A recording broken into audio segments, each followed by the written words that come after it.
श्री अच्युताष्टकम्।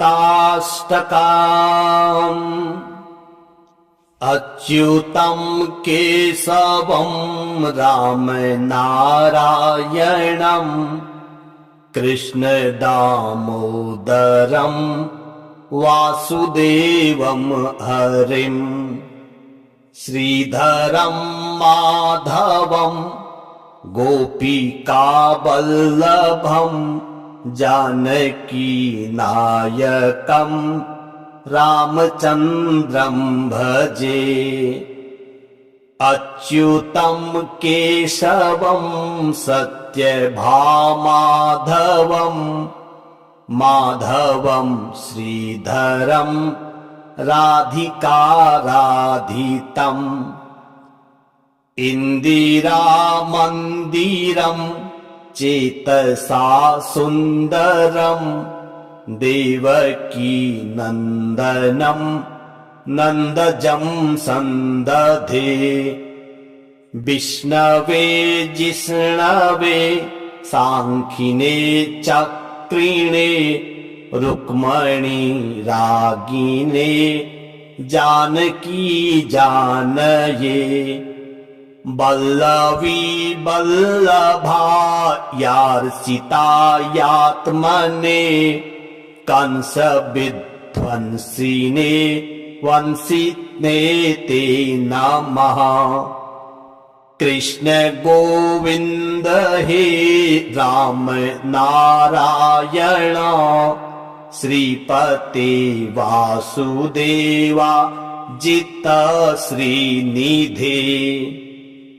अच्युतानन्त हे माधवाधोक्षज द्वारकानायक द्रौपदी रक्षक। राक्षसक्षोभितः सीतया शोभितो दण्डकारण्यभो पुण्यताकारणः। लक्ष्मणेनान्वितो वानरो सेवितो गस्तसम्पूजितो राघव पातु माम्।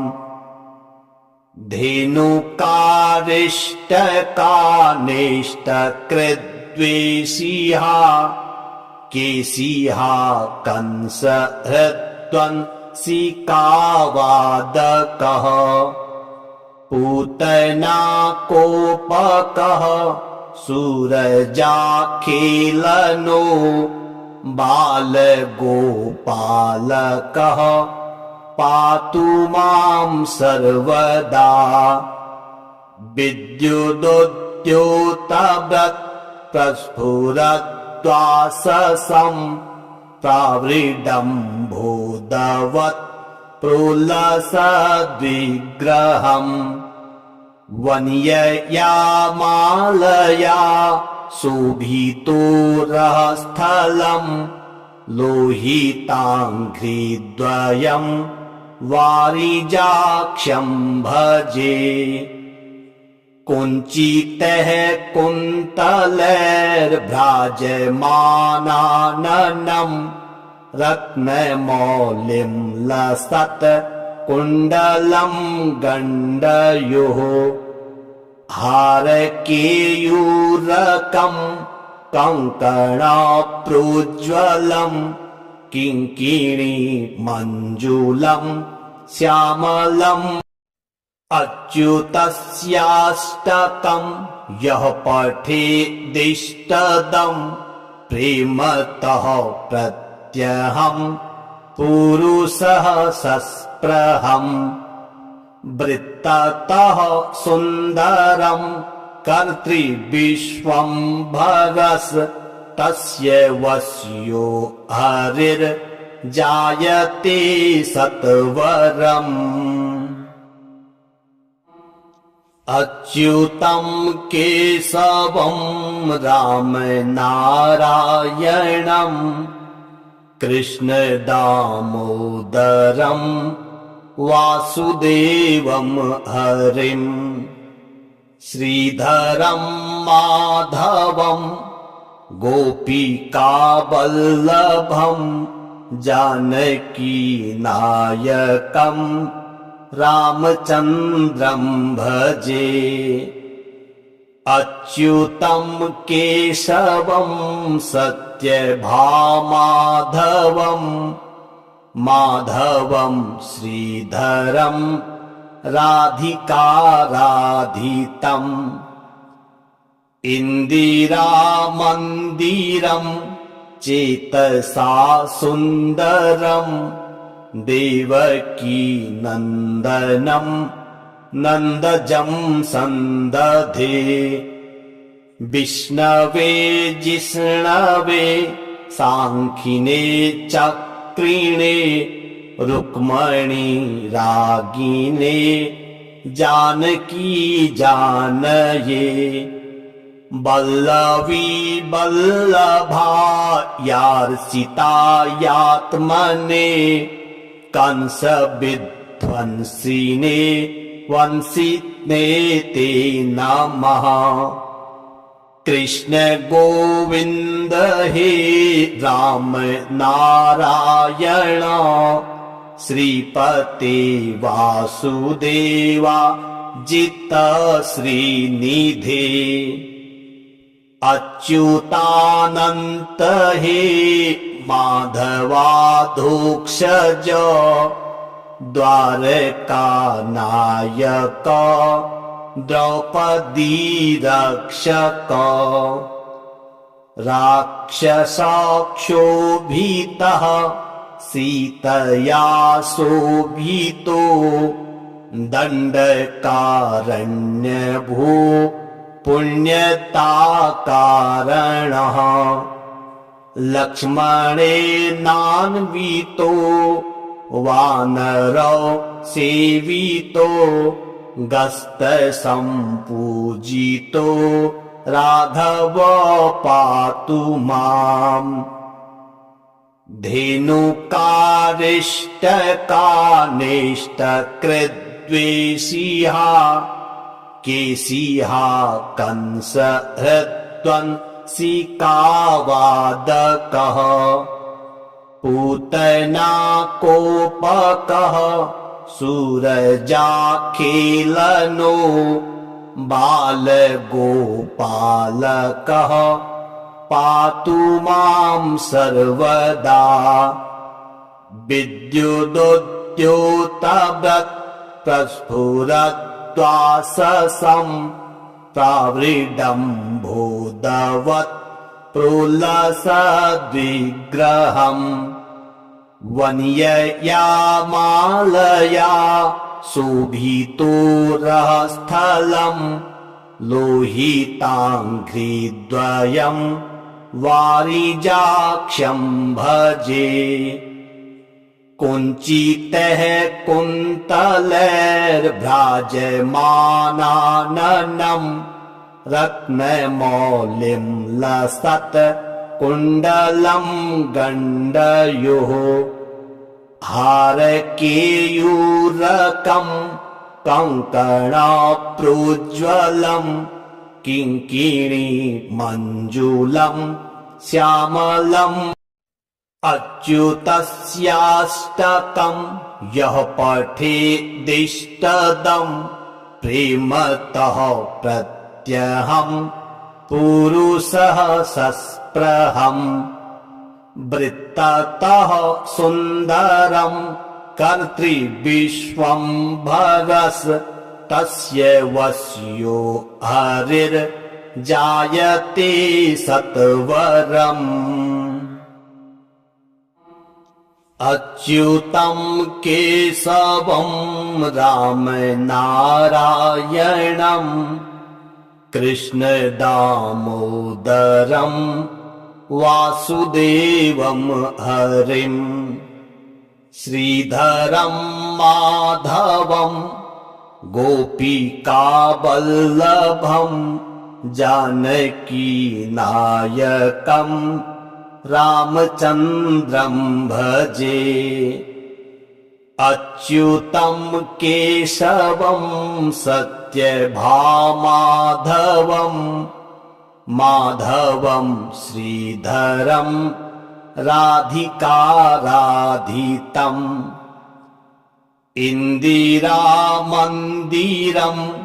चेतसा सुन्दरम् देवकी नन्दनम् नन्दजं सन्दधे विष्णवे जिष्णवे साङ्खिने चक्रिणे रुक्मणी रागिने जानकी जानये वल्लवी वल्लभायार्चितायात्मने कंस विध्वंसिने वंशिने ते नमः कृष्ण गोविन्द हे राम नारायण श्रीपते वासुदेवा जित श्रीनिधे अच्युतानन्त हे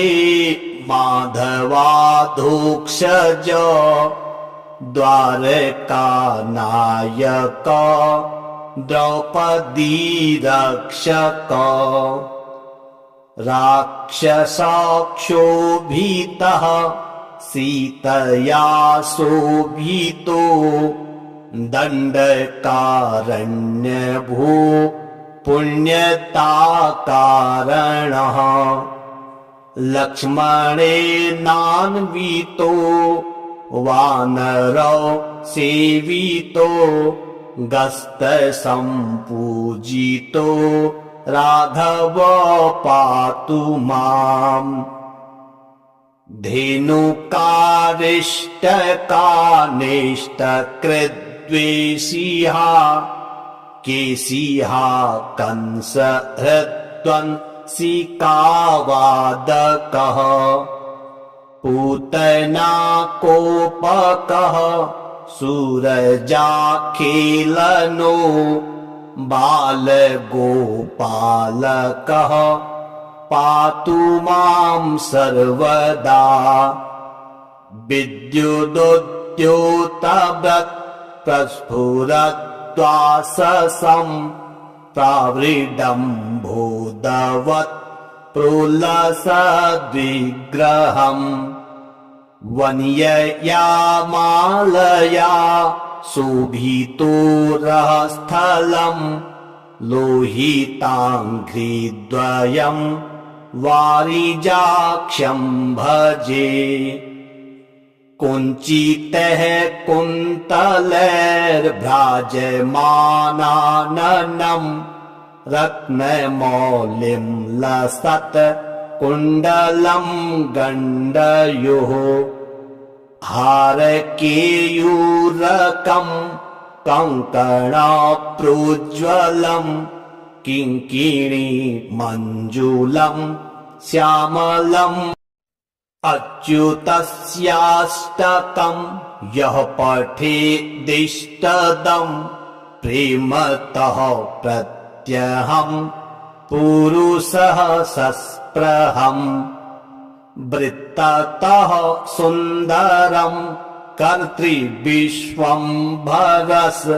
तस्य वश्यो हरिर्जायते सत्वरम्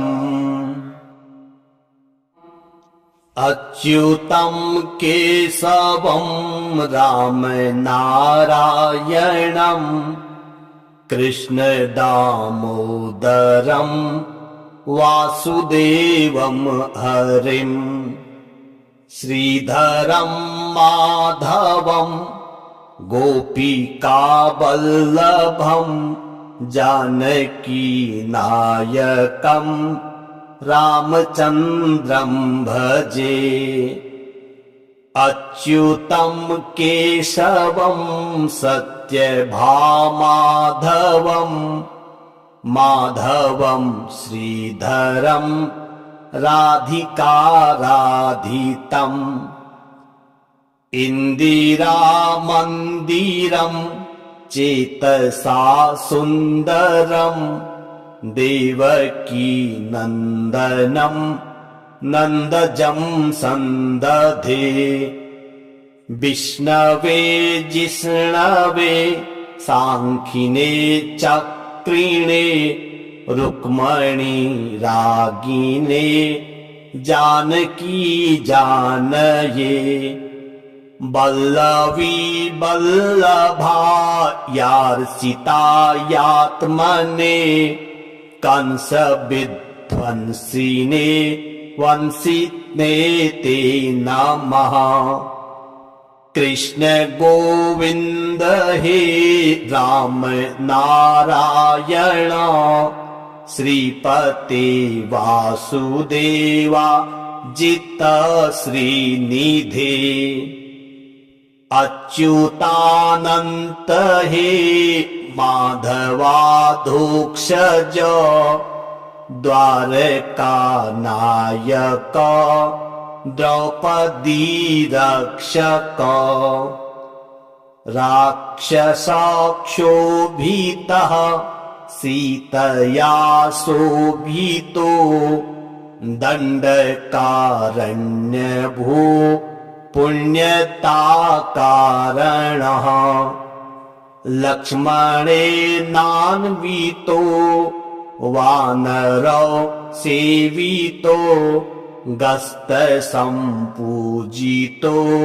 राघव पातु माम् धेनुकारिष्टकानिष्टकृद्वेषिहा केशिहा कंसहृद्वंशिकावादकः पूतना कोपकः सूरजाखेलनो बालगोपालकः पातु मां सर्वदा विद्युदुद्योतव्रत् प्रस्फुरद्वाससं प्रावृडम्भोदवत् प्रोलसद्विग्रहम् वन्यया मालया शोभितो रहस्थलम् लोहिताङ्घ्रिद्वयम् वारिजाक्षं भजे कुञ्चितः कुन्तलैर्भ्राजमानाननं रत्नमौलिं लसत् कुण्डलं गण्डयोः हारकेयूरकं कङ्कणप्रोज्ज्वलं किङ्किणी मञ्जुलं श्यामलम् अच्युतस्याष्टकं यः पठेदिष्टदं प्रेमतः प्रत्यहं पुरुषः सस्पृहम् वृत्ततः सुन्दरं कर्तृविश्वम्भरस् तस्य वश्यो हरिर्जायते सत्वरम्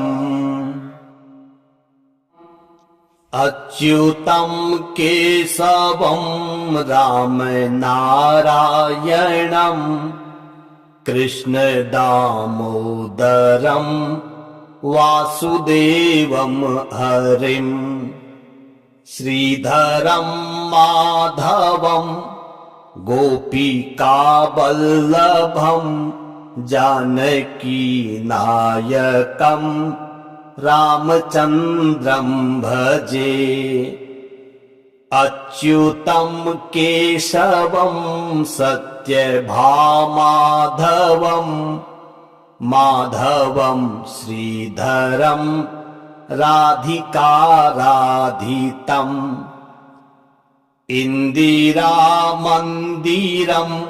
चेतसा सुन्दरं देवकी नन्दनं नन्दजं सन्दधे विष्णवे जिष्णवे सांख्यिने चक्रिणे रुक्मणी रागिने जानकी जानये वल्लवी वल्लभायार्चितायात्मने कंस विध्वंसिने वंशिने ते नमः। कृष्ण गोविंद हे राम नारायण श्रीपते वासुदेवा जित श्रीनिधे अच्युतानंत हे माधवाधोक्षज द्वारकानायक द्रौपदी रक्षक राक्षसक्षोभितः सीतया शोभितो दण्डकारण्यभो पुण्यताकारणः लक्ष्मणेनान्वितो वानरौ सेवितो गस्तसम्पूजितो राघव पातु माम्। धेनुकारिष्टकानिष्टकृद्वेषिहा केशिहा कंसहृद्वंशिकावादकः पूतना कोपकः सूरजाखेलनो बालगोपालकः पातु मां सर्वदा। विद्युदुद्योतव्रत् प्रस्फुरद्वाससं प्रावृडम्भोदवत् प्रोलसद्विग्रहम् वन्यया मालया शोभितोरस्थलम्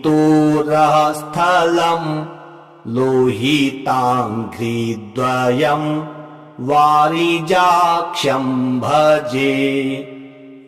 कुञ्चितैः कुन्तलैर्भ्राजमानाननम् रत्नमौलिं लसत् कुण्डलं गण्डयोः हारकेयूरकं कङ्कणप्रोज्ज्वलं किङ्किणी मञ्जुलं श्यामलम् अच्युतस्याष्टकं यः पठेदिष्टदं प्रेमतः प्रत्यहं पुरुषः सस्पृहम् वृत्ततः सुन्दरं कर्तृविश्वम्भरस् तस्य वश्यो हरिर्जायते सत्वरम्। अच्युतं केशवं रामनारायणं कृष्ण दामोदरं वासुदेवं हरिं श्रीधरं माधवं गोपिकावल्लभं जानकीनायकं रामचन्द्रं भजे। अच्युतं केशवं सत्यभामाधवं माधवं श्रीधरं राधिकाराधितम् इन्दिरामन्दिरं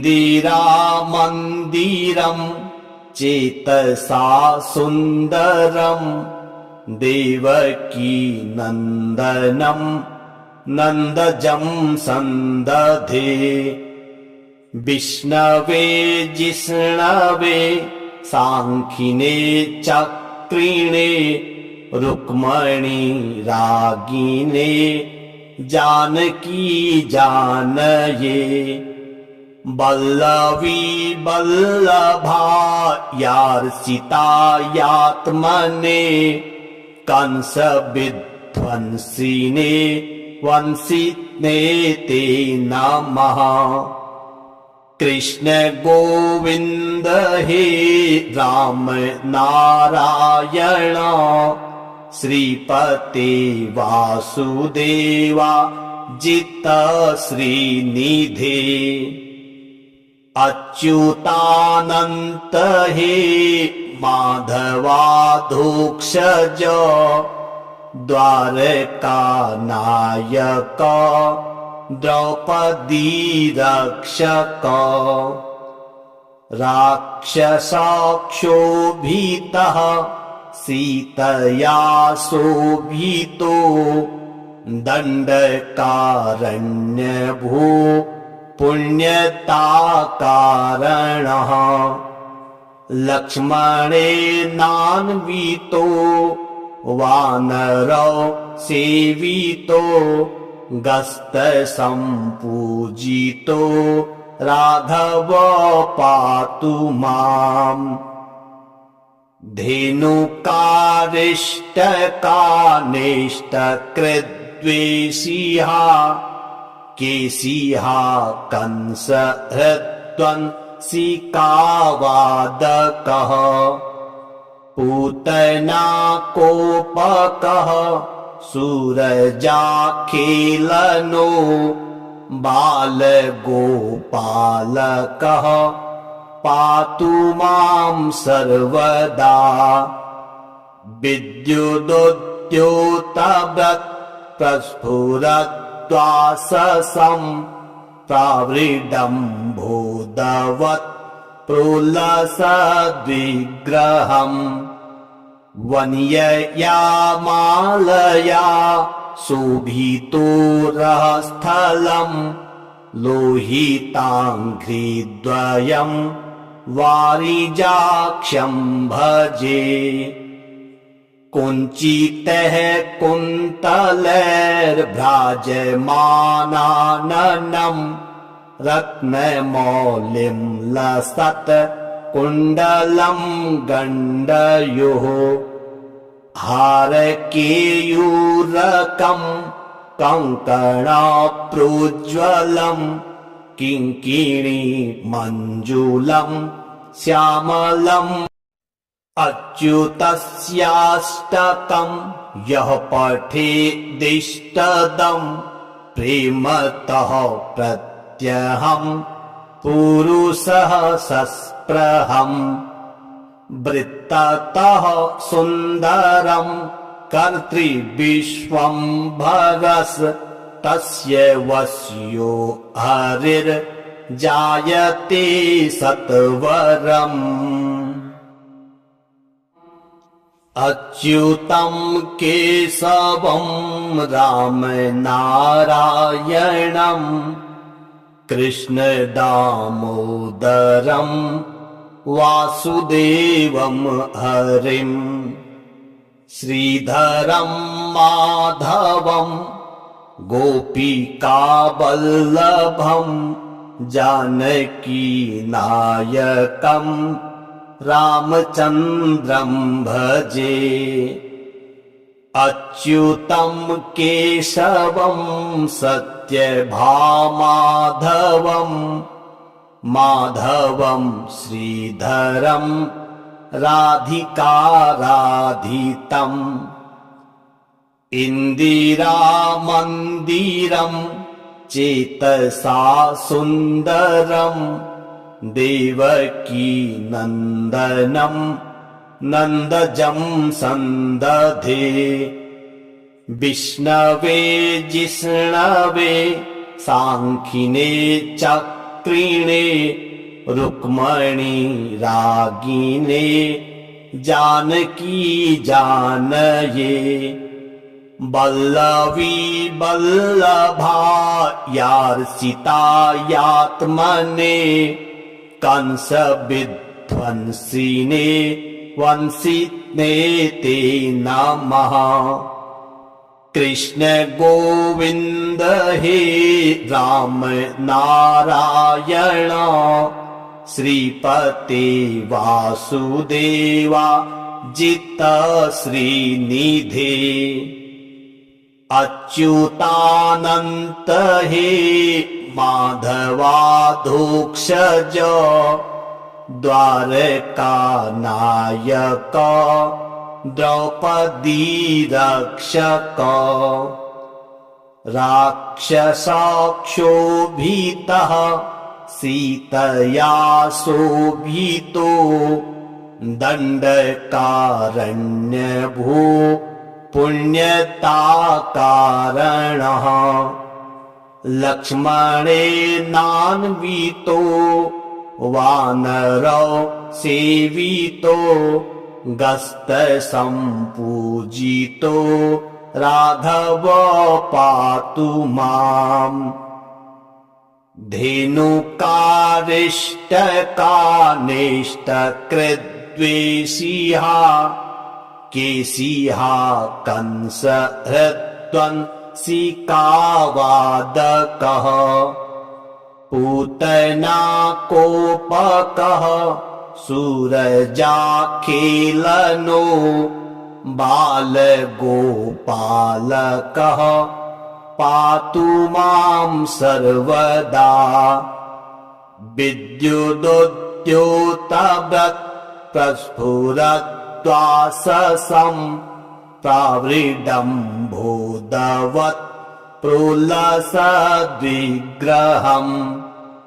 वन्यया मालया शोभितो रहस्थलम् लोहिताङ्घ्रिद्वयम् वारिजाक्षं भजे कुञ्चितैः कुन्तलैर्भ्राजमानाननम् रत्नमौलिं लसत् कुण्डलं गण्डयोः हारकेयूरकं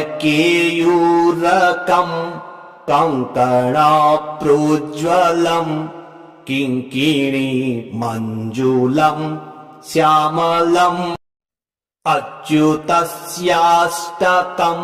यः पठेदिष्टदं प्रेमतः प्रत्यहं पुरुषः सस्पृहम् वृत्ततः सुन्दरं कर्तृविश्वम्भरस्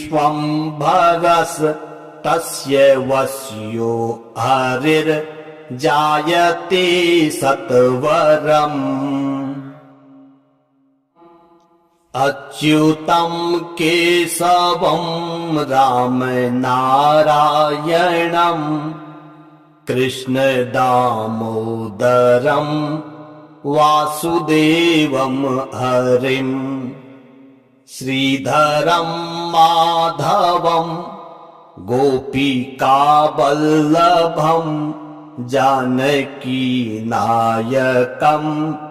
रामचन्द्रं भजे अच्युतं केशवं सत्यभामाधवं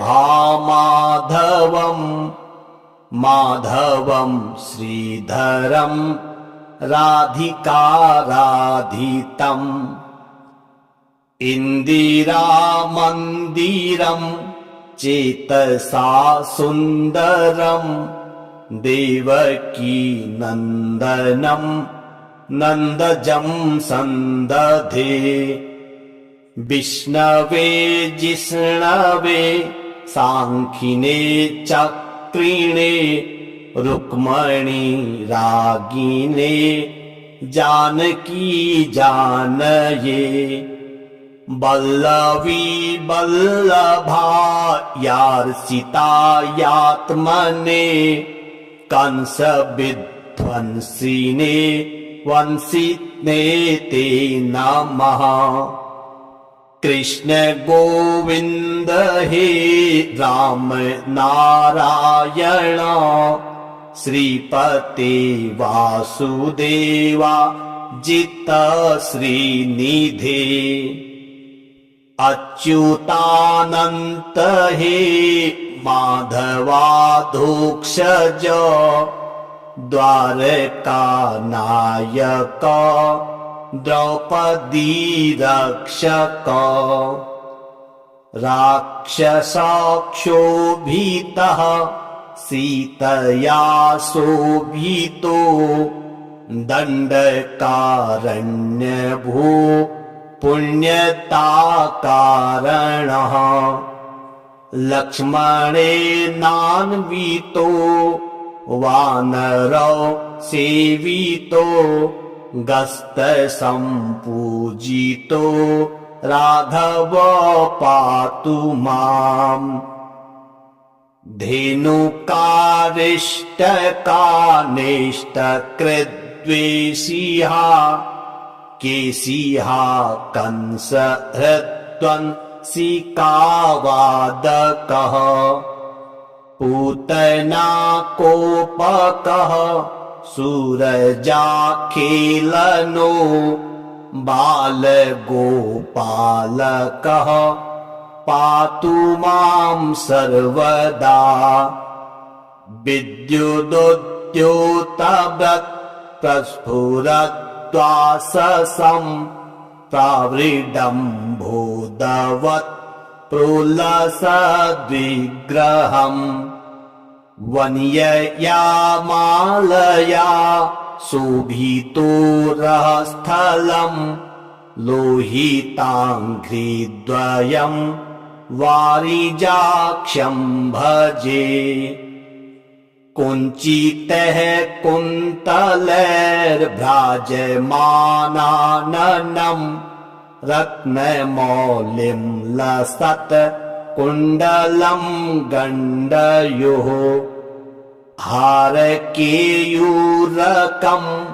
कङ्कणप्रोज्ज्वलम् किङ्किणी मञ्जुलं श्यामलम् अच्युतस्याष्टकं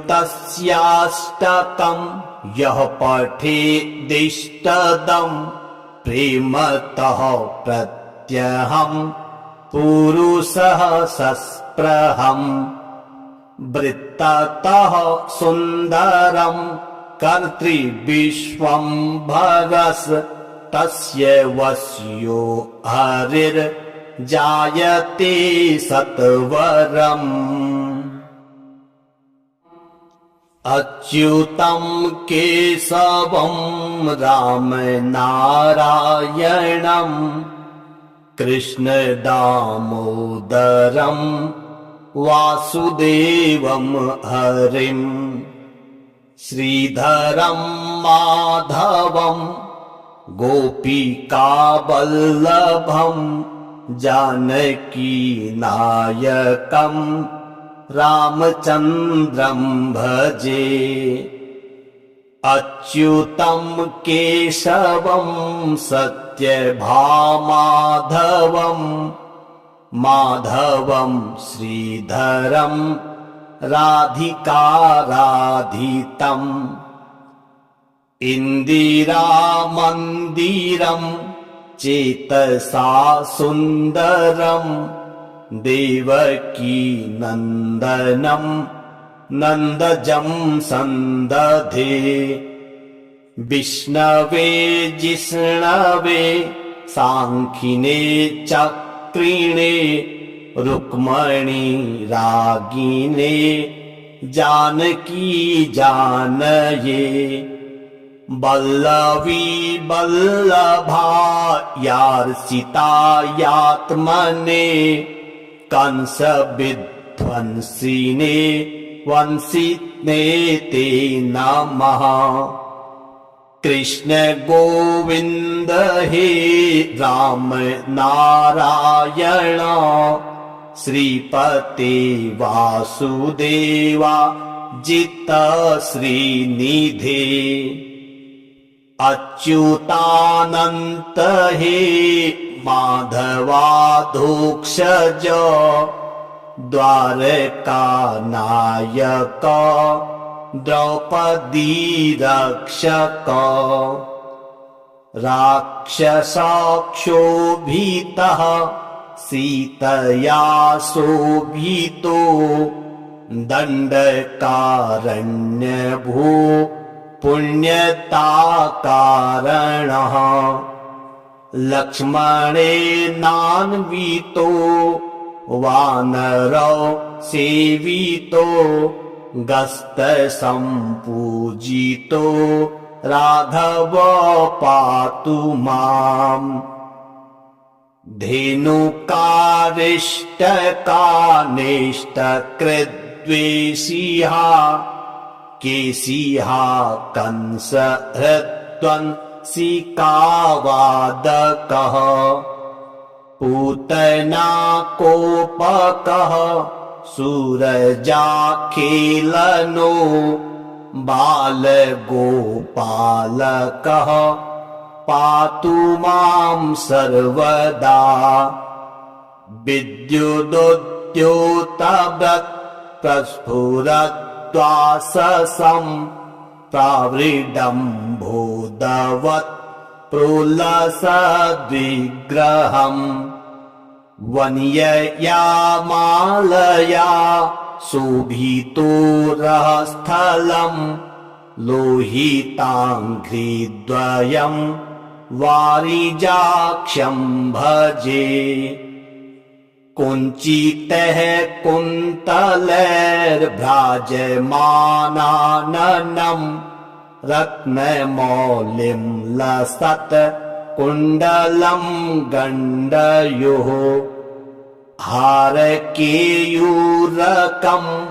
कङ्कणप्रोज्ज्वलम् किङ्किणी मञ्जुलम् श्यामलम् अच्युतस्याष्टकम् यः पठेदिष्टदम् प्रेमतः प्रत्यहम् पुरुषः सस्पृहम् वृत्ततः सुन्दरम् कर्तृविश्वम्भरस् तस्य वश्यो हरिर्जायते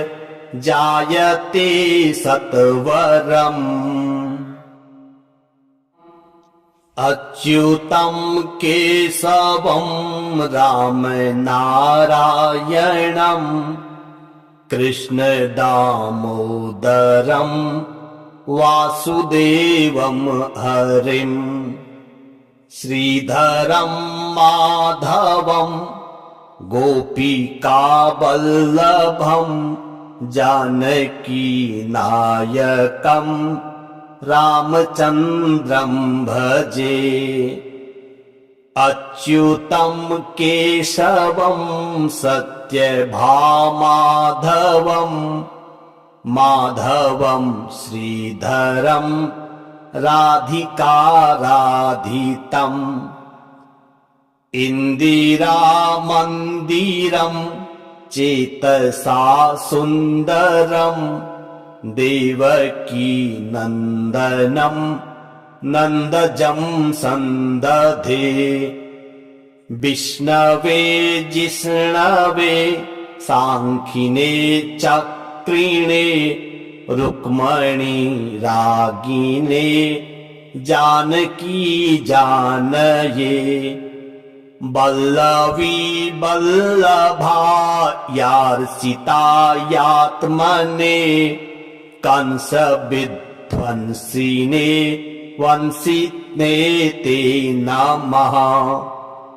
कृष्ण गोविन्द हे राम नारायण श्रीपते वासुदेवा जित श्रीनिधे। अच्युतानन्त हे माधवाधोक्षज द्वारकानायक द्रौपदी रक्षक। राक्षसक्षोभितः सीतया शोभितो दण्डकारण्यभू पुण्यताकारणः। लक्ष्मणेनान्वितो वानरौ सेवितो गस्तसम्पूजितो राघव पातु माम्। धेनुकारिष्टकानिष्टकृद्वेषिः केशिः कंसहृद्वंशिकावादकः पूतना कोपकः सूरजाखेलनो बालगोपालकः पातु मां सर्वदा विद्युदुद्योतव्रत् प्रस्फुरद्वाससं प्रावृडम्भोदवत् प्रोलसद्विग्रहम् वन्यया मालया शोभितोरस्थलम् लोहिताङ्घ्रिद्वयम् वारिजाक्षं भजे कुञ्चितैः कुन्तलैर्भ्राजमानाननं रत्नमौलिं लसत् कुण्डलं गण्डयोः हारकेयूरकं कङ्कणप्रोज्ज्वलं किङ्किणी मञ्जुलं श्यामलम् अच्युतस्याष्टकं यः पठेदिष्टदं प्रेमतः प्रत्यहं पुरुषः सस्पृहम् वृत्ततः सुन्दरं कर्तृविश्वम्भरस् तस्य वश्यो हरिर्जायते सत्वरम् अच्युतं केशवं रामनारायणं कृष्णदामोदरं वासुदेवं हरिं श्रीधरं माधवं गोपिकावल्लभं जानकीनायकं रामचन्द्रं भजे अच्युतं केशवं सत्यभामाधवं माधवं श्रीधरं राधिकाराधितम् इन्दिरामन्दिरं चेतसा सुन्दरं देवकी नन्दनं नन्दजं सन्दधे विष्णवे जिष्णवे साङ्खिने चक्रिणे रुक्मणी रागिने जानकी जानये वल्लवी वल्लभायार्चितायात्मने कंस विध्वंसिने वंशिने ते नमः कृष्ण गोविन्द हे राम नारायण श्रीपते वासुदेवा जित श्रीनिधे अच्युतानन्त हे माधवाधोक्षज द्वारकानायक द्रौपदी रक्षक राक्षसक्षोभितः सीतया शोभितो दण्डकारण्यभो पुण्यताकारणः लक्ष्मणेनान्वितो वानरौ सेवितो गस्तसम्पूजितो राघव पातु माम् धेनुकारिष्टकानिष्टकृद्वेषिः केशिः कंसहृद्वंशिकावादकः पूतना कोपकः सूरजाखेलनो बालगोपालकः पातु मां सर्वदा विद्युदुद्योतव्रत् प्रस्फुरत् प्रद्वाससं प्रावृडम्भोदवत् प्रोलसद्विग्रहम् वन्यया मालया शोभितोरस्थलम् लोहिताङ्घ्रिद्वयम् वारिजाक्षं भजे कुञ्चितैः कुन्तलैर्भ्राजमानाननम् रत्नमौलिं लसत् कुण्डलं गण्डयोः हारकेयूरकं कङ्कणप्रोज्ज्वलं किङ्किणी मञ्जुलं श्यामलम् अच्युतस्याष्टकं यः पठेदिष्टदं प्रेमतः प्रत्यहं पुरुषः सस्पृहम् वृत्ततः सुन्दरं कर्तृविश्वम्भरस् तस्य वश्यो हरिर्जायते सत्वरम्।